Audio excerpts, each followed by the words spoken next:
যখন তোমাকে পরীক্ষায় এই টাইপের অঙ্ক দেবে তখন তুমি কিভাবে সলভ করবে দেখে নাও। তোমাকে কি বলে দিয়েছে, 2p = 3q = 4r = 5s। এবার এটা সমান সমান তুমি একটা কনস্ট্যান্ট ধরে নাও, কে সাইডে লিখে দেবা, late a is a constant, লিখে নিলাম। এবার ধরে নিলাম কে ইজ এ কনস্ট্যান্ট। ওকে, এবার দেখো তাহলে এইটা সমান সমান কে, মানে 2p = k, তাহলে তো p = কি, k/2। একইভাবে 3q = k, তাহলে q = কি, k/3। এইভাবে 4r = k, তাহলে r = কি, k/4।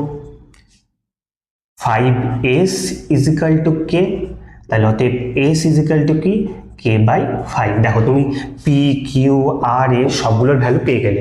এবার তোমাকে বের করতে দিচ্ছে p q, অতএব p q r s সমান সমান দেখো k/2 k/3 k/4 k/5। সবগুলোর উপরে কে আছে, তাহলে কেটাকে ক্যান্সেল আউট করে দাও, মানে কত পড়ে থাকছে, 1/2 1/3 1/4 1/5 হলো। মানে কেটাকে ভাগ করে নিলে সবগুলো থাকে, তাহলে কে বাদ পড়ে গেলে এগুলো পড়ে থাকলো। এবার আমাদেরকে এইভাবে ফ্র্যাকশনে রাখলে চলবে না, আমাদেরকে একটা নাম্বারসে নিয়ে আসতে হবে। তো আমি কি করব, এই যে নাম্বারগুলো 2 3 4 5 এদের সাইড এক একটা এলসিএম বের করে নাও। 2 3 4 আর 5 আছে, এদের এলসিএম বের করো। তাহলে 2 দিয়ে নিলে 2 1 যা 2, 3 2 2 যা 4 আর 5 নেমে গেল। তাহলে কত হচ্ছে, 3 2 যা 6, 6 2 যা 12, 12 5 যা 60। তাহলে এলসিএম দাঁড়াচ্ছে 60, এটা হচ্ছে এলসিএম।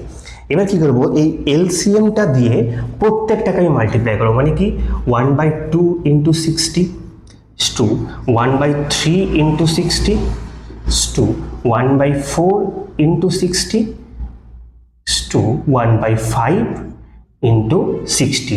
দেখতে পারলো কি করলাম, এলসিএম বের করলাম নিচের সংখ্যাগুলোর, দিয়ে এলসিএম দিয়েই প্রত্যেকটাকে মাল্টিপ্লাই করে দিলাম।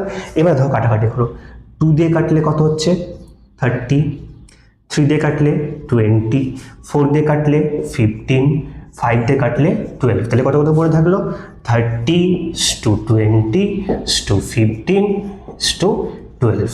এটা হয়ে গেল উত্তর।